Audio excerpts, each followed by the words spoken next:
ladies and gentlemen, and it is from us, gentlemen, on this final segment before lunch. What we hope is going to be a really important discussion, an issue that needs to touch every single person in the room in terms of their thinking about their role in business and the role of business in society. Asia 2030 is our vision for this summit. 2030 is very apposite because 2030 was the goal set for the Sustainable Development Goals by the United Nations, signed up to countries all around the world, saying that we need to find a new trajectory towards being in harmony with the planet and in harmony with people by 2030, and the 17 Sustainable Goals, Development Goals stand there as an action plan to get us towards there.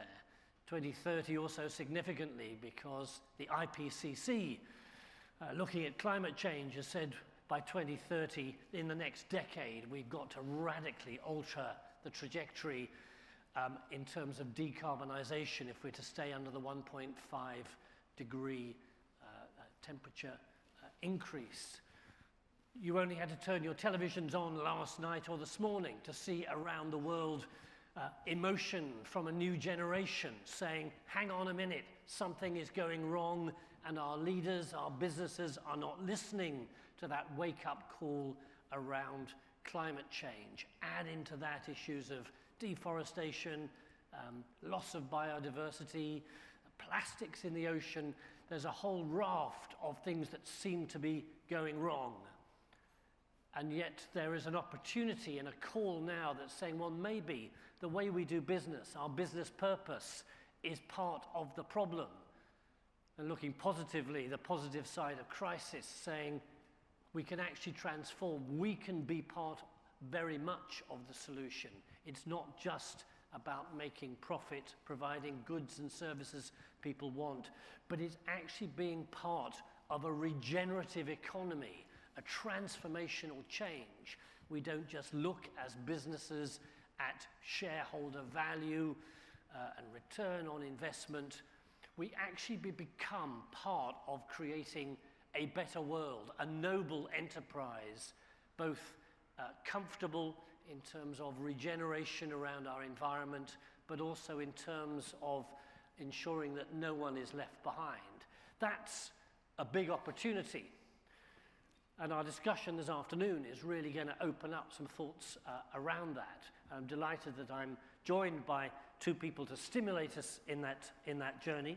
First of all, Philippe Joubert, former CEO of Alstom, and now founder and CEO of Earth on Board, a kind of ecosystem organization trying to have conversations within the boardroom about challenge and moving towards sustainable development at the very heart of organizations. Also joined by Jim Schnaber, who's chairman of the supervisory board of Siemens.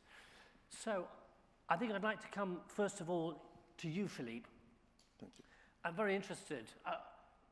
This conversation about business and doing more than just providing return on investment, profit, etc. This is not a new thinking, but there seems to be a new conversation happening now. I note that the Business Roundtable, big association of CEOs in America, their largest company, has now declared that community and environmental objectives are as equal or greater importance than shareholder value. So just interested in your take on what's going on in terms of this new debate about regenerative businesses and economy and some of the roots for that. Thank you. Just the subject is quite interesting. And by the way, just to notice that this subject is capable to put Siemens and Alstom at the same table and agreeing about something, which is already an achievement. So, but you're right, this is not new, because when you look back a few years, like for example, 1800 in Europe, You know that to go and to have a license for business, the state, at the time, the emperor or the king, we are delivering you a limited liability license. But the counterpart was, what you are going to do is useful for the society and the community. So this, as business has started, with this grant, and this is why we had limited liability at the beginning, against a kind of, you could call that a modern social license to operate. And then we developed like this. You went to Europe, UK, United States, and then came the economists. And the financial markets became sophisticated. And the money started flowing. And then we start to measure performance differently. And we forgot these limited liability things and the interest for the society. And we transformed that in limited liability, limited risk, but unlimited profit. And this is what we put the business in at the time. So you may say, but what happened? Why are we now? It was perfect. Limited liability, unlimited profit. Why do we change? We change for a very simple reason. We reach the planet boundaries. Now we are stuck with something that we are starting to measure. We are starting to see that the risks are increasing and are unmanageable. Plenty of examples of not very clever behavior that we have had and that are now starting to eat the P&L. And the profits are starting to get more difficult to generate, and costs are starting to increase. And why do we want to change this? Why the chairman and CEO of Morgan, the Business Roundtable in the United States, said we have to come back to the purpose. Not because he suddenly became altruistic. Perhaps he is personally. But his business is still geared to make profit, and that's very good. But he understood that his business is at risk because our condition, our operating conditions are no longer viable for the long term. So that's why we are changing the way we are doing. And we are going back to, very naturally, the purpose. For also a very simple reason. You are all business leaders. You are all business men or women in the room. Who is working for a business that have been created one morning with the founder waking up and saying, today I'm going to create a business? I say, which business? I don't know yet, but why do you create it? I just want to make money. This is not true. All the business in this room have been created for a purpose. And then we generate profit, obviously, to maintain it. But this is the tipping point. And that's why 2015, to my own analysis, will be seen as the year where we are changing. This is the year where we have the SDGs, that for the first time is decoupling business and growth from abusing planet and social capital, and the negotiation in Paris with the zero net emission world, which is absolutely necessary if we want to have a world anyway. I'm just interested, I mean, you go into boardrooms across the world. Is there something really significant happening in terms of recognizing just the scale of the risk and the challenge? Because business is very good about kind of its risk registers and absorbing new issues, all the rest of it. You know, the voices I hear from science and all the rest of it are that actually we have got bigger challenges than we thought, and they're coming down the track much, much faster. Are you sensing that within the boardrooms we're waking up to the fact that we've actually got a bigger challenge than we thought and less time to do something about it than we thought? I must say yes, for very simple reason, because we are seeing now risk that we cannot manage. I was taking example, Sonny Verghese, that everybody knows here, the CEO and founder of Olam, wrote an article 1 year ago saying we have to stop, we have to change, because this year I will have to buy 3 billion bees.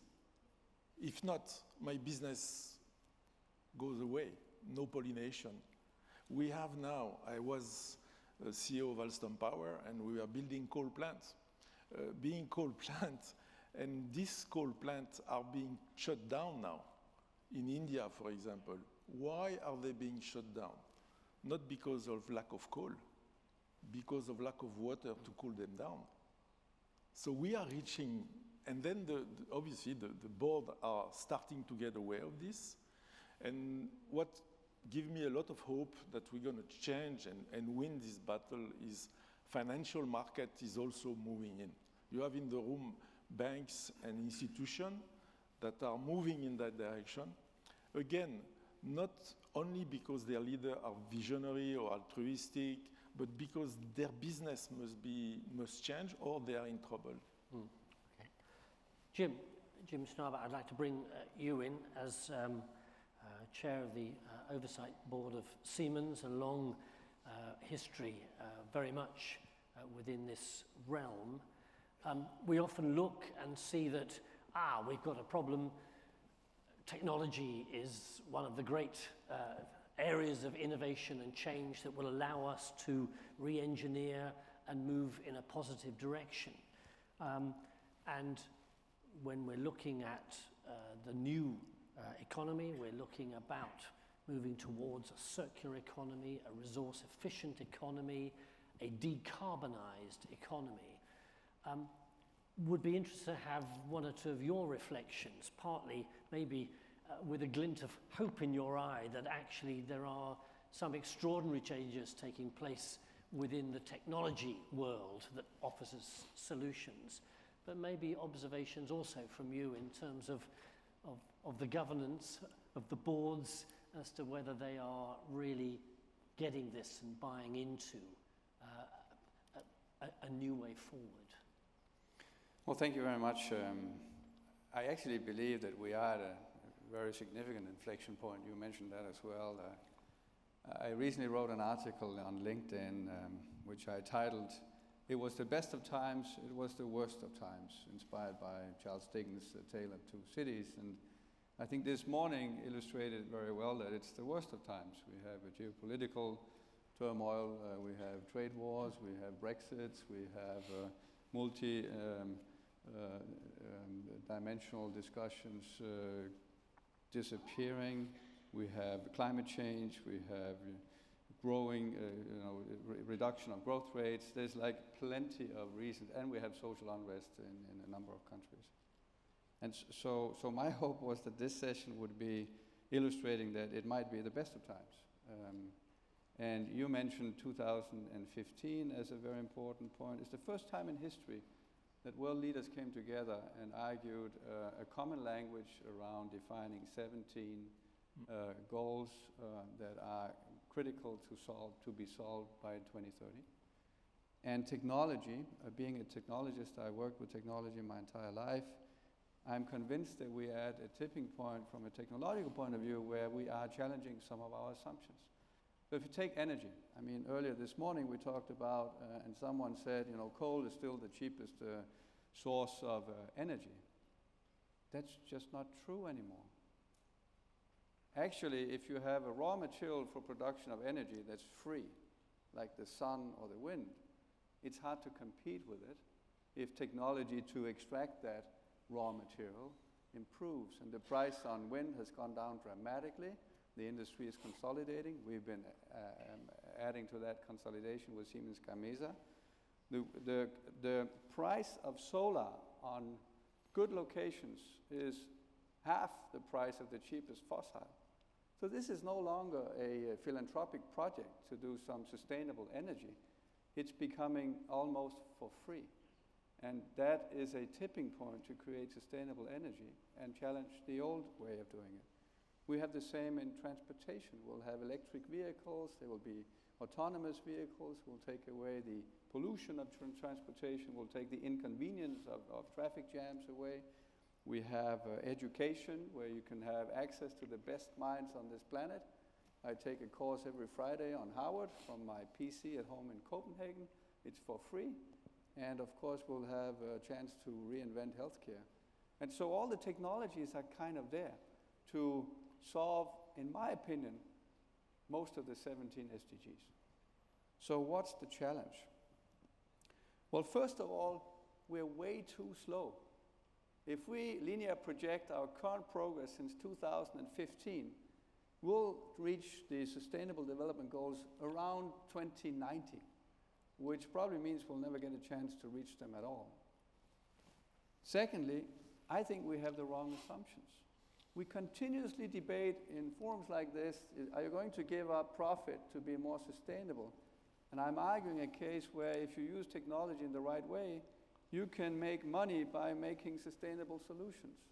And you will win the next battle and leave competition behind who still believe that being not taking care of this bottom line, the planet's bottom line, is a better business. And then I think also we are probably talking too much and acting too little. And I look at the business leaders in this room. I do not believe that the political environment right now will solve these problems. But if you take the power of global businesses, the innovation capabilities that we have, and you apply the technologies we have today, we can actually show a path forward that's dramatically better than what we've had. 47% of Siemens' total revenue today, that's a 80+ billion euro company, is associated with solving sustainable problems for our customers. It's a good business to be in. Thank you for that. Just a question coming in, or a comment for you to offer a comment on, from Sir Martin Sorrell.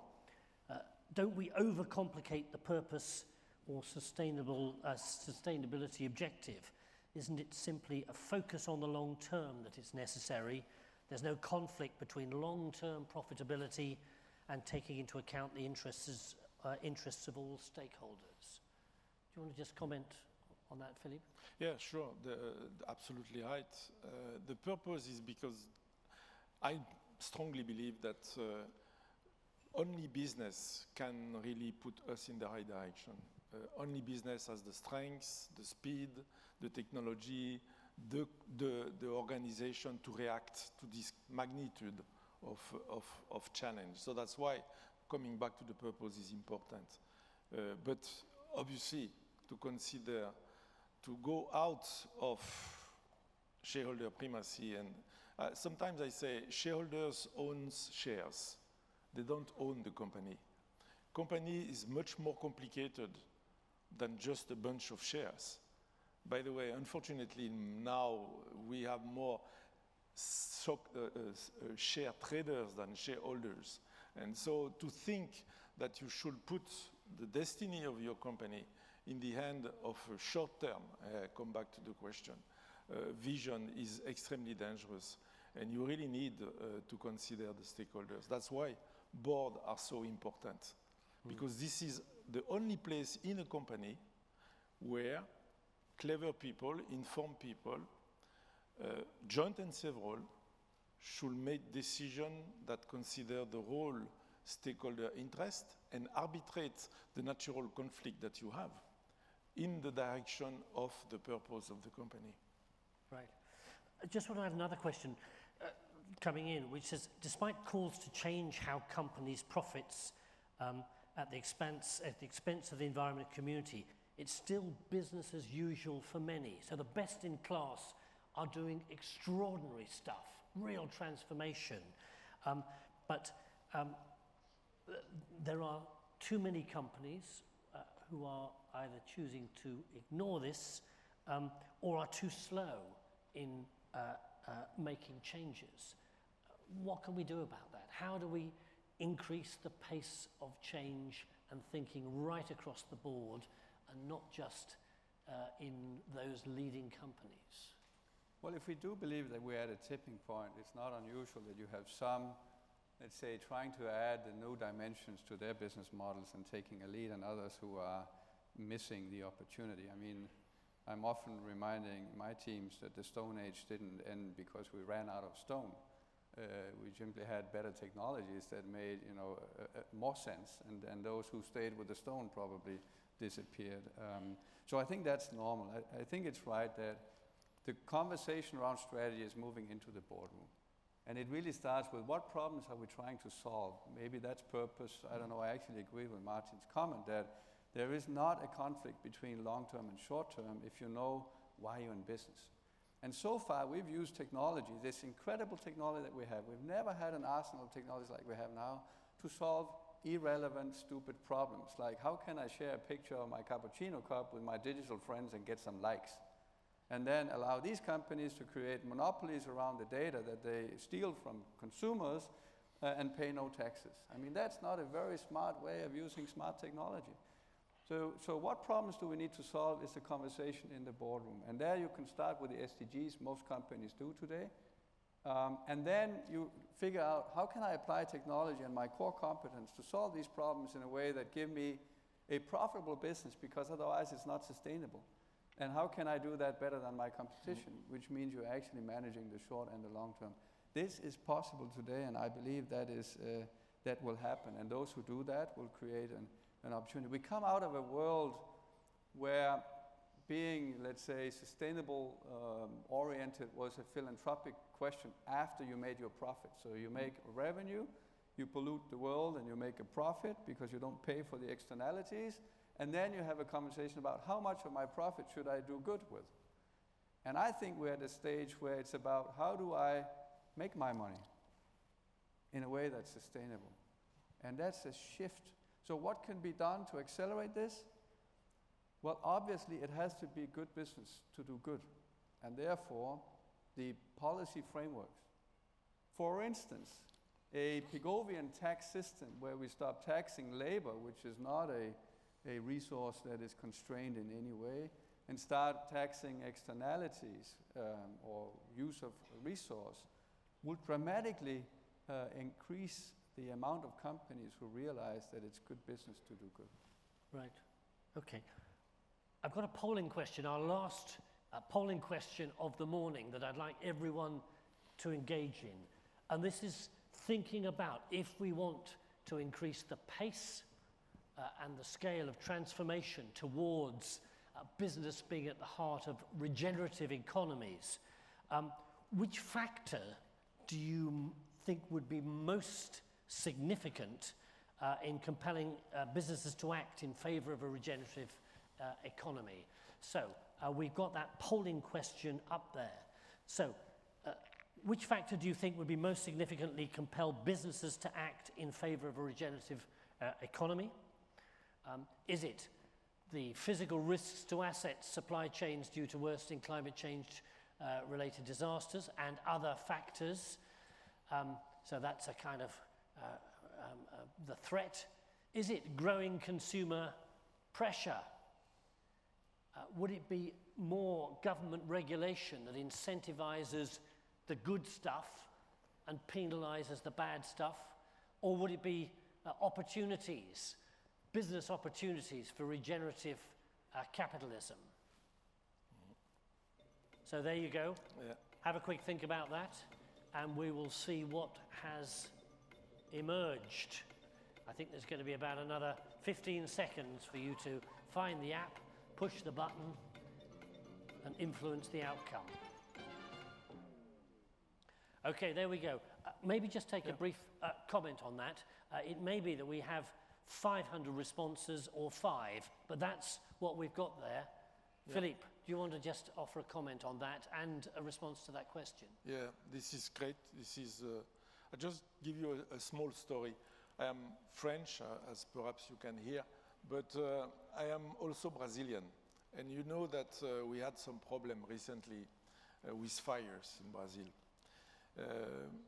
Interestingly enough, this is now being thought of not because of government reaction or because of the 10 millions that we want to send to Brazil, but because last week the leather buyers of Europe sent a letter to the leather manufacturer in Brazil saying they're going to stop to buy leather from Brazil because they understood leather from cow, cow from land, land from deforestation, deforestation from fires.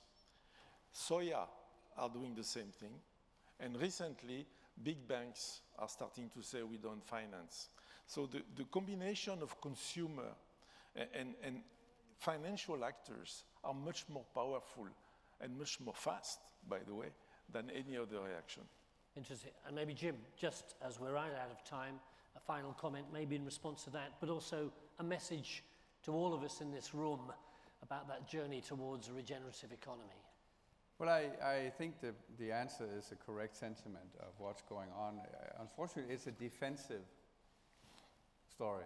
And I think we need the offensive story, which is actually the blue and the dark one, the black one. 10 years ago, I went on a journey to understand some of the issues of this world, and I came back with a conclusion that policymakers will probably not solve the problems, but leadership will. And we had actually a conclusion from that trip, which was good for business. So it basically said, doing better is good, but doing good is better, and doing both is best. I think that's our obligation as business leaders, to show that there is an opportunity right now, because of technology, to do both. Thank you very much. Thank you very much. And maybe in this summit in Asia, in Singapore, is the opportunity to show that extraordinary leadership, what a hub Singapore could be, building on its innovation potential in this area. So a great opportunity for us to be very much part of the future rather than a footnote in history. So thank you very much, Philippe and Jim, for your contribution. We hope it stimulated your conversation, and I'm sure the conversation will continue over lunch and long into the future, though we don't have long to be making some of the profound, significant shifts that are needed. So thank you all very much indeed. Thank you very much, Jim, Peter. Thank you very much, gentlemen. We appreciate this much.